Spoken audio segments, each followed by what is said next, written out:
Hi, Randy Pierce here. Thanks for joining this webinar series. Hopefully you took the first step and ordered the book, Clean It. If not, go to www.wwcir.com and get it. Here I am going to share my story and the techniques that took me to the top, to have a #1 rated company, to do $230,000 plus in sales with one truck, one technician, to also have time to spend with my wife, to do things with my children, to coach them in sports, and also to have time for me, which means you'll have time for you so that you can fulfill your dreams. This should be a way to increase your income so that you can have more time to do the things you want. So go grab a pencil and or a pen, get some paper, and get ready to take some notes for this life-changing event. Okay, let's get started. First, a little bit about me. I started my business, Superior Steam Cleaners, in 1992 from scratch. I then sold it in 2014 for $200,000. I then became a full-time instructor for ChemSpec and the Institute of Inspection, Cleaning, and Restoration. I'm a master textile cleaner, master water restorer, and a master fire restorer. It has been said I am lucky. I am here to tell you luck comes from planning, having a map. I wrote a book called Clean It. It went #1 in 2 categories, marketing and consulting, in the first 2 weeks it was released. That's what these whole webinars are about, is breaking that down to a little more details for you. Does this sound like you? Are you working way too hard for not enough money? Are you stuck and can't seem to move forward? Is your cash flow inconsistent? How much time are you spending in survival mode, just trying to get by? None of these things are the problem. If you had regular work, your schedule would be full. You could raise your prices and you could get paid what you are worth. You could get out of survival mode. My goal here is to make your life more enjoyable and more profitable, to ease your highs and your lows, and to free you up to do the things you want to do. So I started turning everything over to my son. Things seemed to be going good. Then all of a sudden they started to slow down a little bit. I'm going, son, are you doing this? Do you do this? Are you doing that? He goes, Dad, I didn't know you did that. I didn't see it. So I had to start writing down everything I did. I did so many things just out of instinct and had developed just become a way of doing things. And I hadn't really put them down in words. So I had to write everything down. That's kind of how the book came apart. And it came out to be Write Smart. And Write stands for Relationships, Implementation, Guide to Higher Training. And then, of course, SMART stands for Specific, Measurable, Achievable, Relevant, and Time Specific. But basically, what it gets down to is you need to build relationships and you have to have goals. So you can record things, you can have everything lined up. It's one thing to start building relationships, get ideas of where you need them to go, but then you need to have implementation to get them going. Then it's good to have a guide to help direct you and help hold you accountable. It's amazing that if you're kept accountable for what you do better. If you're just out there shooting in the dark, if you hit some, you don't hit some, things are okay. You don't worry about it a whole lot. So you have to have things, goals actually set up so that you can follow down and see how to do it. But you need to figure out what type of relationships you want. How are you going to develop them? What are you going to do? And that's what all this program here is about.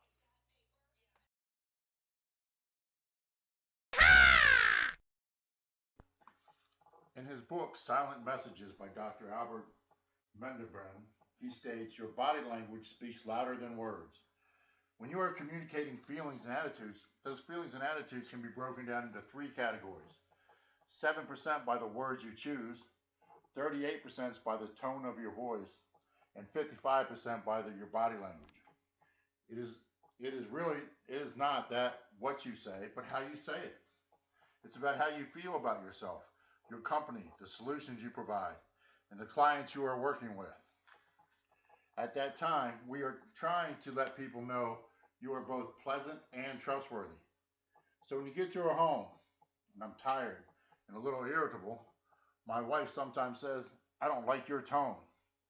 Just as an argument can start from the tone of your voice, a lot of deals can be made from the tone of your voice. So you need to pay attention to how you speak. You know, you got to go ahead and speak it out, speak clearly, speak confidently. When you show up at the door, you should show up with some confidence. You need to be authoritative. You're the professional. So here, these are 4 areas you need to work on to develop trust, professionalism, and confidence. Number one, you need to have your appearance. Good appearance, good hygiene, along with a crisp, neat dress speaks volumes to your prospective client about your level of professionalism. Now, like I said, one of the things when I first started my company, I decided to get into carpet cleaning because I didn't see people that dressed professionally. They wore raggedy shirts, raggedy pants. You know, their trucks were dirty. Things fell out of their trucks when they pulled up. Didn't give the appearance that they cared. They were just there to do a job and get done. And that's what you need to do to take your business to the next level. You need to show you care. And first, that's showing that you care for yourself. Your posture. When you stand erect and confident, your client is more prone to feel at ease about you and your services. And you need to speak with authority. You need to speak like you care. You need to have the thought process as you go through this.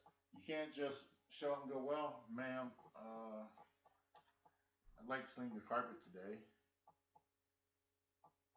What would you like me to look at? You know, hey, yes, ma'am. Hi, Randy Pierce. I'm here to meet you today to take care of your carpets. Why did you give us a call today? You know, listen to them. It's about hearing what they have to say. Eye contact. Good sustained eye contact lets clients know that they trust you. Consider extending your eye contact for 3 to 5 seconds consistently.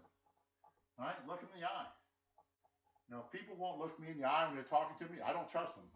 And maybe some of this because of what I teach and what I believe, but that's a deep belief with me. If you're not going to look at me, how do I know you're telling me the truth? You know, I want to be able to see you. Now, if you're looking away and being dodgy, then I think you're trying to be dodgy with what you're trying to present to me. You know, I need to be able to feel confident in what you're saying. Facial expressions. You have good news to bring to your clients, so bring it to them with a smile. Your clients will identify more with your facial expressions than the words you speak.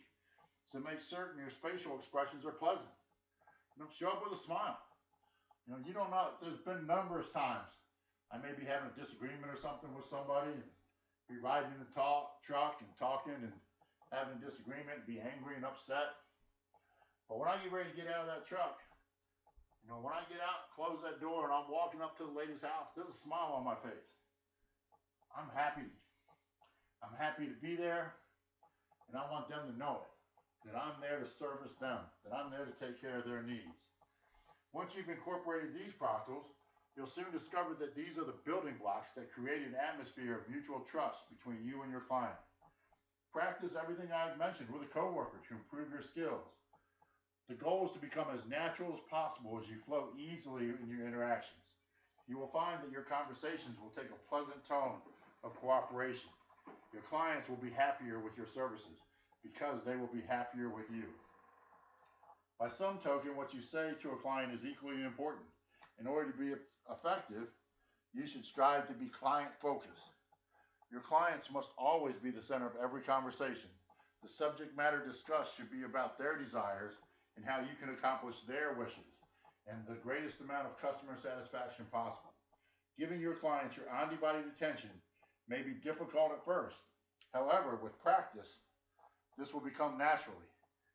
An inspirational speaker that I love a lot is Zig Ziglar. Taught an amazing technique that has always helped me to remember to place others first. The acronym is PIN, P-I-N. And the P stands for person. After you've greeted the person you are meeting for the very first time, shake hands. Try to get to know them better by asking open-ended questions. They should start with who, what, where, why, and when. Some examples would be, how long have you lived here? Or who referred you to us? When was the last time you had your carpets cleaned? You know, things to ask about them to give you information that you need so that you can take care of their problems, take care of their needs. The I is for interest. Take an interest in the person you are cultivating a relationship with. If you see children's toys, you may ask, how many children do you have? What kind of sports do they like? Does anyone in the home have allergies? No, again, you're trying to get information to help you build a plan to take care of them. And that's what it's about. It's about how you can help others. The N stands for address your client's needs as soon as possible. They called you for a reason. Find out what and why they called you, and do all you can to fill that need. Possible questions might be, why have you called us today? Can you show me your concerns? What is it you are looking for today? Okay. So that's pretty easy things you can do. So PIN, P-I-N, is only a good technique to use if you are observant. Your client will give you verbal or nonverbal clues that will let you know if they feel uncomfortable about the questions you're asking. If you feel some resistance from your client, you do not want to ask too many interest questions. Instead, skip right ahead to addressing their needs. This will help build a relationship of trust. Being able to adapt in this way shows that you care. Your customers will soon realize that you are asking questions to gain a better understanding of their needs so that you can give them the solution to whatever challenges they might be experiencing. Practice going through the process of meeting a customer and using PIN. You can practice with a coworker, a friend, your wife, significant other, anything that will work. But the object is for you to build your skills and working with other people so you can role play with coworkers. But you do need to practice. The more practice you get, the smoother it'll come. It'll just happen. You'll naturally just start to flow. And the better that gets, the better off you will be.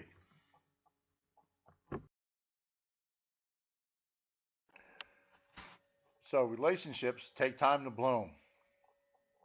One of the first relationships you need to world, as we did the where are you, where do you want to be, and how you're going to get there, hopefully you plan some me time. It's just as important for you to take care of yourself as it is to take care of everybody else. Because if you're not in a great place, it's hard for you to get in a great place to help other people.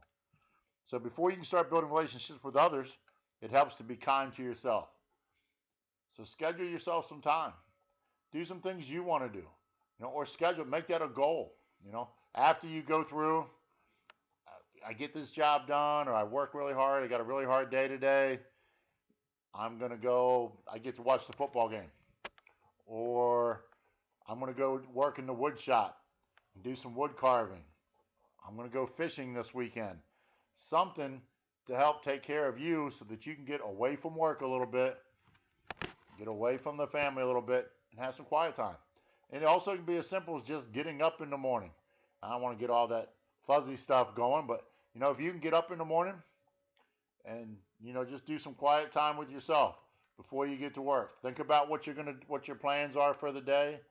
Get your mindset, get going in a positive direction. Again, you want to plan some me time. Something that you like to do. It could be as simple as sitting there reading a book. It could be taking a nap. Just some time when you're actually concentrating on what you need, what your body needs, what you're thinking about. Because what happens if you don't, if you fail to take care of yourself, you're going to burn out. If all you do is push and chase, putting fires out and doing things, and you're just running from one place to the other, and you're disorganized and don't have places to go, you're going to burn out. You're going to get tired. You're going to get mentally just frustrated. And once you get mentally frustrated, it's easy to get physically frustrated. And then before long, you just want to quit, lock the door, sit in a room for a weekend, a day. At least that's what's happened to me. I've had to just run away for a little while. So one of the better ways to do that is to take a little bit of time every day. And one of the good traits is, do something in the morning, get your day planned out, get everything going in your head, and then do a little quiet time in the evening. Same thing. Where you wind down. Take 15, 20 minutes. Go over what happened during the day, what was positive, what you need to work on to fix. Did you reach your goals and your expectations? What can you do different tomorrow? And you go ahead and lay out tomorrow's plan. Now, again, this is one of those things, I don't know how it works, but like if you lay out everything for tomorrow and get it going in your head, it could be a lot of work. You're going, man, I don't know how I can get all this done. I got to visit this person. I got to do this job. I need to do this. I need to see this person. But somehow, if you lay it all out the night before, you wake up energized. You wake up with your mind already. Somehow, your subconscious works on it while you're sleeping. And when you wake up, you've got fresh ideas. And that's where you get that morning time, too. So they kind of go hand in hand. But that's just an idea. It doesn't really matter how you do it. That's one way I found it works for me. The goal is for you to figure out what works for you and be able to plan that time. Now, this is an all-around program, so you should have a healthy diet. You need to have proper rest. There's been times, I did water restoration work where I'd slept 3 or 4 hours at a time for a week because that's all I could get was a couple hours sleep because I had places to be and things to do. And you have to make the money while the money's there. But that can't be your habit. Your habit should be proper eating, proper sleep, proper work, time with your family. Try to do a little bit of everything and set times for it. There's nothing like if you're, for me, I spent a lot of time when I was frustrated and not in focus. I spent a lot of time being someplace else than my body was. In other words, I'd be with my family, trying to do things with them, but my mind was thinking about being at work. So they didn't get very good time. And when I was at work, I'm just working too much. I'm not giving my family any time. I'm not doing anything for them. So then I wasn't doing work justice either. So nobody was getting a great job out of me. I wasn't feeling good. I was burnt out. I was frustrated. So the way to fix that was, for me, my me time is fly fishing. When I go out on the river, it's just me and the river, and the fish. And when I'm fishing, if I'm not paying attention to what I'm doing, I spend a lot of time in the trees getting my fly out. So for me, if I started doing that, I go, okay, am I going to get here and go fishing? Or am I going to go to work? Or am I going to go home and be with my family? And I had to make the decision. I was going to fish, or I went to work, or I went home to take care of what was on my mind. But that helped train me so that I could be better.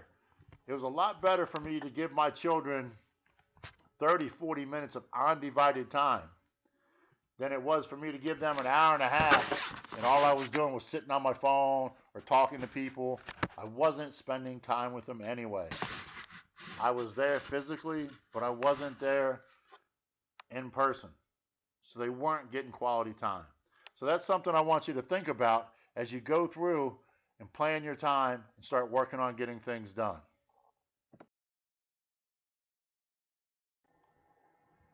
Consistency is the key. So what do you think I mean by that? Well, it's about showing up on a regular basis, being there for people. So in the last seminar, we talked about setting up a route or several routes.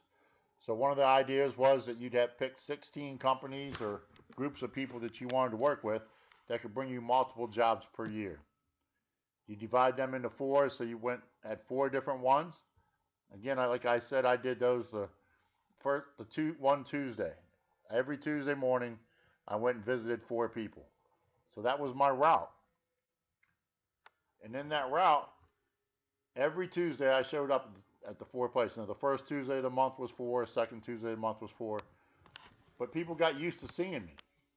So real estate offices, you showed up, you give them a marketing piece of material, and then I bought either flowers, cookies, candy, something. I always tried to look for some unique stuff to try and do as giveaways to help them remember me. And as you show up each month, you start to build a rapport with the receptionist and maybe with others, and you get to talking to them, asking them. And even if you didn't get any work from them, say the first 2 or 3 months, you're still showing up. What that does is show that you're reliable. starts to build that trust factor. They go, man, this guy's here like every Tuesday. And if you bring like really good stuff, they get to where they expect you. I have one place that really loves these cookies I get. And they go, when are you going to bring them cookies again? Tell you what, I'll bring them for you next month. So that following, they're looking for you because they're expecting you to be there that Tuesday of every month. And then you ask them, hey, I really appreciate the work I've been doing with you. Maybe you're not doing any work with anybody at that office, but it's a big office, so they don't know that. It doesn't work if this is a one person crew, but is there anything else we can do to help you to do a better job? And you start getting them thinking in their head, and you start promoting. The same with doing B&I groups or networking groups. You go there on a regular basis. You get to know those people, and they get to know you. You get to know about their products. They get to know about your services, and you build a relationship. Relationships again take time, but the way to do that is consistency. To be there on a regular basis. And again, once a month is enough. You're talking maybe 10 or 15 minutes. Sometimes my visits are only 5 minutes. They're busy or whatever. And I try to do the same time. I try to do the same order. So there's, like I said, there's like an 8:30 and 9:30, 10:30, 11:30 meetings. And I just go by, drop by, give or take 15, 20 minutes. If you get a good route, you can kind of do all of them in less than 2 hours if they're close by together. And you're going to have to work that out yourself. Do some planning, do some thinking. This type of marketing is very easy, but it calls for giving it regularly, to be consistent about it, to block that time out. Now, there's going to be times emergencies happen, but the goal is to be as consistent as possible because that's what builds the relationship. It's about being there. It's about having knowledge, ask them, to talk to them, find out what they need. Some of that you go, well, who needs carpet cleaning? That's an easy answer for us. Everybody. Almost everybody has carpet in their house. Who needs upholstery cleaning? Almost everybody. Pretty much everybody has tile and grout cleaning. So everybody has a need for our services, but sometimes you've got to point it out to them and try and present it in a way that you can be the best you can be. And that's why you need to bring a good piece of marketing material. Again, I've got like 7, 8, I believe, consumer awareness messages all put together. If you're interested in doing that type of marketing, give me a call. We'll work together. We'll come up with printing material. We can do all that. That's part of what's included in my coaching program. When I coach you, I'm not just going to give you a bunch of words. We're going to work up with plans, and we're going to come up with material together. Because I've paid for coaching, where all I got was 1 hour of talk. And the talk was great. It helped me get to where I am today. But I missed having the rest. I go, well, that's great, but now I don't know how to do this. So sure, it's going to take me a little extra time. We'll do extra time together. But I'm looking for a key group of core people who really want to go ahead and make their business a success.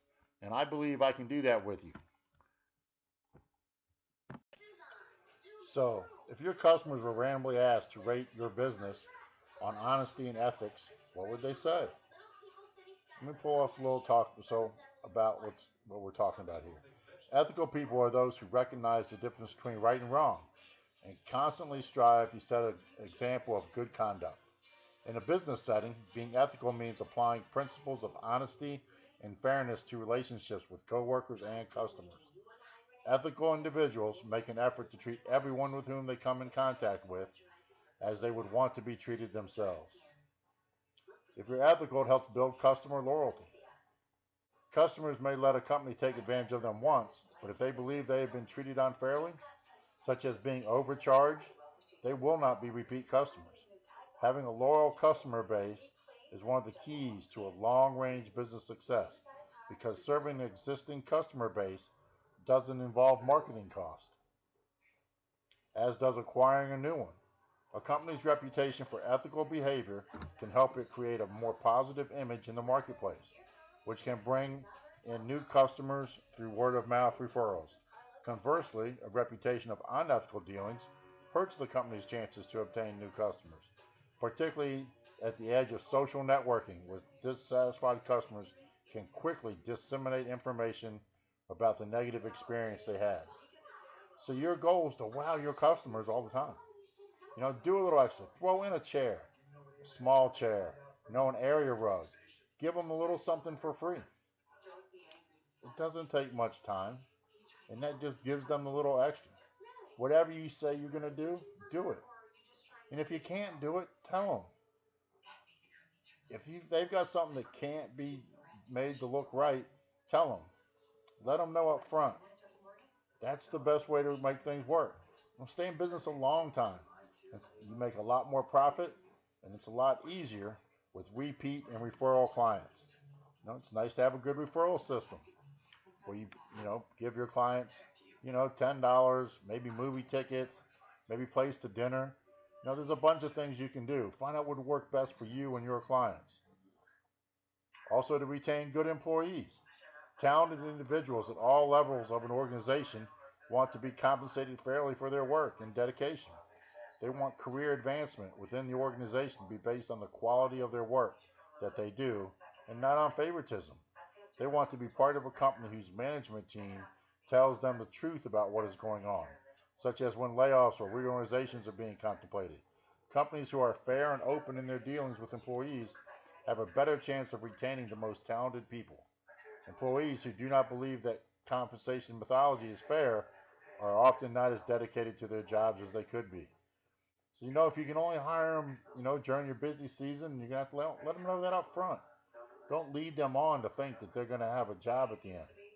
Because if you let them go, surprise them in the fall when things slow down, they're not going to want to come back in the spring. You spent time, you spent money, you've done a lot of things to train them and help them develop to become better people. Now, why would you go ahead and ruin it by not being honest with them up front? Last is legal problems. At times, the company's management may be tempted to cut corners in pursuit of profit, such as not fully complying with environmental regulations or labor laws, ignoring workplace safety hazards, and using substandard materials. Okay? Sometimes you can use cheap materials and you don't become legally involved. It just costs you working more time, takes more energy to get things done, which slows people down, makes them unhappy. Other times, you might have equipment that you haven't repaired. OSHA can come get you for, I think it's $5,000 fine now for any nicks in your cords or for not having the ground plug plugged in. So you need to take care of your equipment. Plus, for safety reasons. If you don't have that ground plug and for some reason there's a short in there and your guy's standing in water and that plug shorts and doesn't ground out, and he's electrocuted. He's dead. That can be very costly for a company. Dumping water. If you're doing the carpet cleaning business and you dump your water going down the street or you dump it into a stream, and someone sees you, my understanding is those fines now are about $10,000 a shot. So you need to think about these things. You want to do things fairly and honestly. Try not to cut corners. Try and be honest and upfront with people, because then they're going to say good things about you. There's not much they can say about you. You may not be able to make a job look perfect, but if you tell them that up front, say, hey, look, this is what I'm going to do. This is what my expectations are.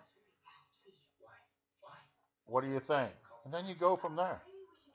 But if you go ahead and promise them, yes, I can do it, it's going to look perfect, it's going to look brand new, and that carpet is a 10-year-old Olafin Berber that's matted down and uglied out, you're going to brighten it up pretty easy. But you can't bring back that matting and crushing that's all happened through the traffic areas, so they're not going to be happy. You need to let them know that that can happen.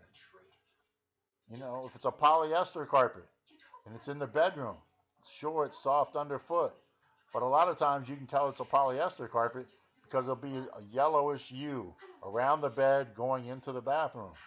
And that's caused by bare feet walking on the carpet all the time. And the oil from their feet is oxidizing on the carpet. Sometimes you can fix that, sometimes you can't. Depends on how long it's been there and how much oxidation has really happened. And those are things that a coach can help you get through. So you need to be honest with what you can do and what you can't do. That's the goal about being ethical and honest. Now in our company, I know we can.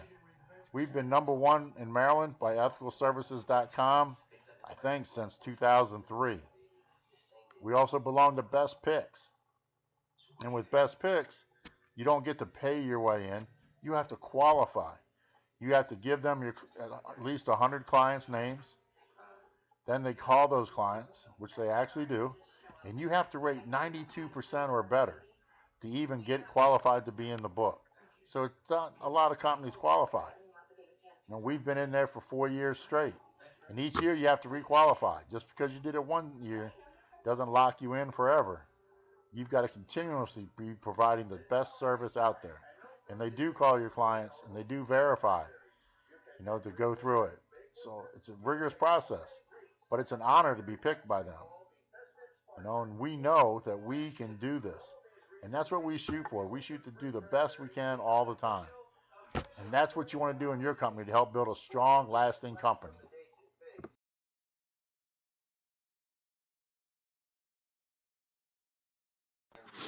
So, what did we learn here today? Today we learned we want to build our clients into cheerleaders. We want to wow them. We want to go ahead and build the relationships. We want to take our time, come up with a plan that we can be consistent with and work again and again and again. So that way we can build strong relationships. It's a lot harder to not hire a friend or to not have a friend come do work than it is to hire one, than it is to hire your friend. And you want to build up your ethical and honesty stuff. It's hard to turn down somebody you know is telling you the right thing. You want to build up your education. You want to build up some scripts, so you can do that PIN, personal interest, have all that going for you. So think about it. Think about how you can build this up so you can train you and your employees to work together. The more you are on the same page, the better it is. Because then it doesn't matter who's going or who's doing what, because you're all on the same page. And that's how you help build an honest and ethical company, is doing everything fair and honest up front. If your employees all know that because your management builds it down to that, and they're all trained in that way, and they know that's what's expected of them, they're going to do it. And if you treat them fairly and take care of them, they're going to hang around and take care of you. And that's really what all this relationship stuff is all about, is the more you help other people get what they want in life, you're going to get what you want in life. That's Zig Ziglar stuff again. But you've got to go ahead and work it. It's simple, but it's not necessarily easy.